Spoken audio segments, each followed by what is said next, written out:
हो चुका था। पहाड़ों वाले जंगल में सर्दी पहले भी बहुत ज़्यादा पड़ती थी, मगर इस बार तो सर्दी ने हद ही कर दी थी। पक्षियों का अपने घोंसलों से निकलना मुश्किल हो चुका था। सब पक्षी अपने अपने घरों में लकड़ियों से आग जलाकर बैठे हुए थे। उस चूल्हे की आग के सामने बैठे चाय पी रहे थे। उसी जंगल में एक गरीब रानू चिड़िया भी रहा करती थी। रानू चिड़िया चूल्हे में आग जलाकर रोटियां बना रही थी। लकड़ियां गीली होने के कारण आग जलाना मुश्किल हो रहा था। मम्मा, आज पहली रोटी मैं लूंगी। पहली मैं लूंगा? मैंने पहले कहा था आग जलेगी तो रोटी बनेगी ना। रानू चिड़िया बड़ी मुश्किल से आग जलाती है और रोटी बनाती है। पहले मैं।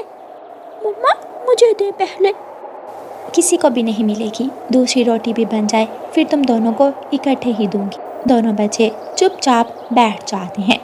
रानू चिड़िया रोटी बनाकर दोनों बच्चों को देती है। दोनों बच्चे रोटी खाने लगते हैं। मम्मा, आपने तो अपने लिए रोटी नहीं बनाई।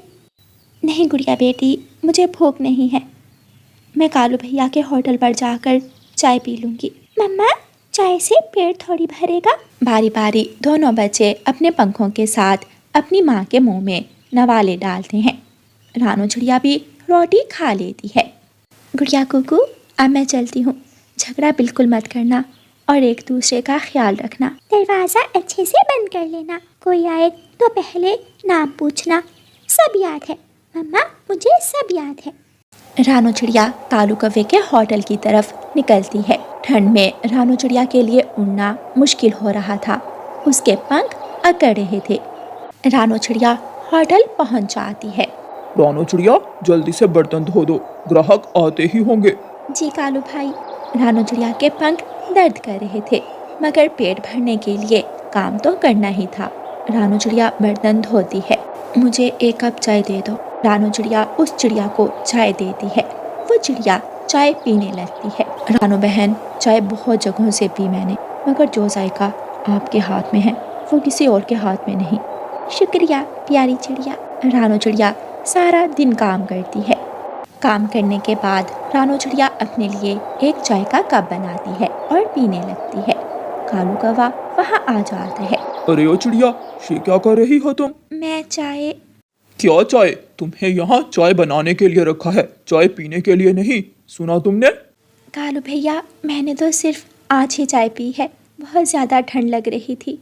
तुमने जो चाय पी है इसके पैसे तुम्हें देने पड़ेंगे, जो मैं तुम्हारी भगाड़ में से काटूंगा। ना जाने कब से चाय पी रही हो, चोर कहीं की। आप मुझे चोर मत कहें, मैं चोर नहीं हूँ। मेरे सामने जुबान चलाती हो? निकल जाओ यहाँ से, दोबारा यहाँ मत आना। और ये लो तुम्हारे पैसे। कालू कौवा रानू चिड़िया की आधी भगाड़ काट कर बाकी पैसे रानू चिड़िया के सामने फेंक देता है। रानू चिड़िया बेचारी उदास मन के साथ वो पैसे उठाती है और अपने घर की तरफ लौट आती है। रानू चिड़िया वापसी पर दुकान पर जाती है। इतने कम पैसों में तो राशन भी पूरा नहीं आएगा। मैं गुड़िया और कुकू के लिए स्वेटर और टोपियाँ कैसे खरीदूंगी? कबूतर भैया, मुझे चावल दे दें और 1 किलो आटा दे दें। रानू चिड़िया राशन लेकर अपने घर चली जाती है। रात हो जाती है। रानू चिड़िया अपने बच्चों के लिए चावल बनाती है और अपने बच्चों को देती है। चावल, मेरे फेवरेट। दोनों बच्चे शौक से चावल खाते हैं। 1-2 दिन तो गुजर जाते हैं, मगर फिर राशन खत्म हो जाता है। रानू चिड़िया परेशान हो जाती है। रानू चिड़िया काम की खोज में निकल पड़ती है। रानू चिड़िया मिट्ठू की दुकान पर जाती है। रानू बहन, मेरा तो अपना गुजारा बहुत मुश्किल से हो रहा है, मैं आपको तनख्वाह कैसे दूंगा? ठीक है मिट्ठू भाई, मैं कहीं और से पता कर लेती हूँ। रानू चिड़िया उड़ती है और जगह जगह काम की तलाश करती है, मगर रानू चिड़िया को कहीं से भी काम नहीं मिलता। आखिर वो थक हार कर एक पेड़ के नीचे बैठ जाती है। ऐ ऊपर वाले, कहाँ जाऊँ, क्या करूँ? मेरे बच्चे भी भूखे बैठे हैं घर।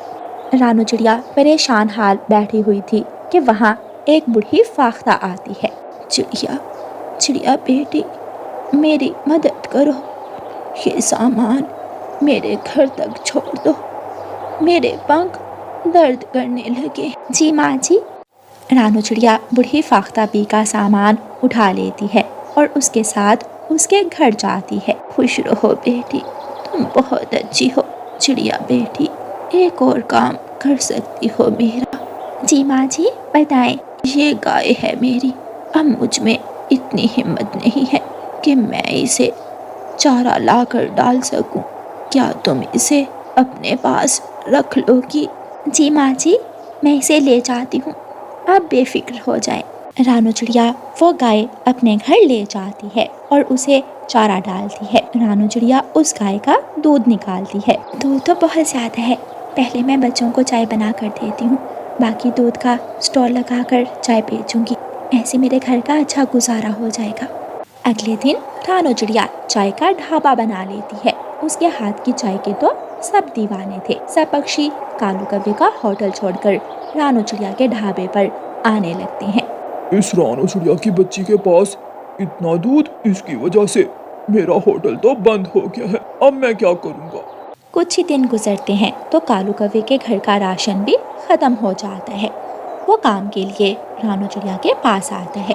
रानू, जब तुमने मेरा होटल छोड़ा तो मुझे पता चला कि पक्षी मेरे पास नहीं बल्कि तुम्हारे हाथ की चाय पीने आते थे। अब कोई पक्षी भी मेरे होटल पर नहीं आता। मुझे पैसों की ज़रूरत है, प्लीज मुझे काम पर रख लो। रानू चिड़िया कालू कव्वे को काम पर रख लेती है। कालू भाई, ठंड बहुत ज़्यादा है, जब आपका दिल चाहे आप चाय बनाकर पी लीजिएगा। कालू कौवा रानू चिड़िया की ये बात सुनकर बहुत शर्मिंदा होता है। प्यारे दोस्तों, इस कहानी को लाइक, अपने दोस्तों के साथ शेयर और चैनल को सब्सक्राइब करना बिल्कुल मत भूलना। आपका धन्यवाद। नानो, मम्मा कब आएंगी? हम अपने घर वापस कब जाएंगे? गुड़िया बेटी, मैं तुम्हारी माँ की कमी कभी पूरी नहीं कर सकती, मगर मैं हमेशा आपका ख्याल रखूंगी, आपको प्यार दूंगी। क्या आपको यहाँ रहना अच्छा नहीं लगता? नहीं नानो, ऐसी बात नहीं है, मगर हमें मम्मा की बहुत याद आती है, अपने घर की याद आती है। गुड़िया बेटी, तुम्हारी मम्मा बहुत दूर चली गई है, अब वो कभी वापस नहीं आएंगी। गुड़िया की नानो की आंखों में आंसू थे। गुड़िया और कुकू भी रोने लगते हैं। नानो, क्या मम्मा को हमारी याद नहीं आती? वो हमारे पास क्यों नहीं आएंगी?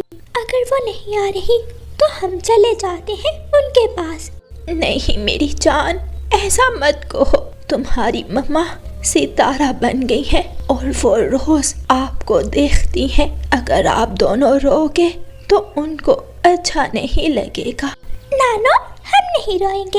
यूं ही दिन गुजरते गए। गुड़िया और कुकू उसी जंगल में अपनी नानो के साथ रहने लगे। गुड़िया कुकू, जल्दी से आओ बच्चों और खाना खा लो। गुड़िया की नानो उनके लिए रोटी बना रही थी। नानो, ये सूखी रोटी खाने को मेरा दिल नहीं चाहता, आप कुछ और भी बना लिया करें, कुछ अच्छा सा। कुकू भैया, आप जल्दी से रोटी खा लें, हम लेट हो जाएंगे। नानो मन ही मन सोचती है, काश मैं आपको अच्छा खाना दे पाती। क्या करूं, बूढ़ी जान हूँ। ये सूखी रोटी भी बहुत मुश्किल से पूरी हो रही है। गुड़िया कुकू, चलो बच्चों, अब जल्दी से स्कूल चले जाओ। गुड़िया और कुकू अपना अपना बैग उठाते हैं और स्कूल के लिए निकल जाते हैं। जग्गू अपने घर के सामने खड़ा हुआ था। ये लो जग्गू बेटा, तुम्हारा लंच बॉक्स। गुड़िया कुकू, रुको, मुझे भी साथ ले जाना। जल्दी से आ जाओ। जग्गू कुकू और गुड़िया के साथ स्कूल चला जाता है। कल मेरी बर्थडे है। अच्छा, क्या तुम हमें भी बुलाओगे? पता नहीं, मैं मम्मा से पूछूंगा, अगर वो मान गई तो तुम दोनों आ जाना। जग्गू, क्या बड़ा केक भी आएगा तुम्हारी बर्थडे पर? हाँ, बड़ा केक भी और भी बहुत कुछ होगा, मुझे तो बहुत मजा आएगा। गुड़िया और कुकू की नानो घर की सफाई करने लगती है। वक्त बहुत बड़ा मरहम है, ऐ ऊपर वाले तेरा शुक्र है, अब बच्चे थोड़ा संभल गए हैं। कबूतर वहाँ आता है। माँ जी, क्या हाल है आपका? मैं ठीक हूँ बेटा, तुम कैसे हो? काफ़ी देर बाद चक्कर लगाया है। हाँ माँ जी, मैं थोड़ा मसरूफ़ था। ये मैं कुछ चीज़ें लाया था गुड़िया और कुकू के लिए। बहुत प्यारे बच्चे हैं दोनों। और ये आपकी दवा। बहुत बहुत शुक्रिया कबूतर बेटा, एक तुम ही तो हो जो हमारा इतना ख्याल करता है। माँ जी, रानो बहन के मुझ पर बहुत एहसानात हैं। ये तो कुछ भी नहीं। अगर वो अपनी जान देकर मेरे बच्चे को ना बचाती तो आज मेरा बच्चा इस दुनिया में ना होता। जो उसने किया वो कोई किसी के लिए नहीं करता। मैं हमेशा एहसानमंद रहूँगा।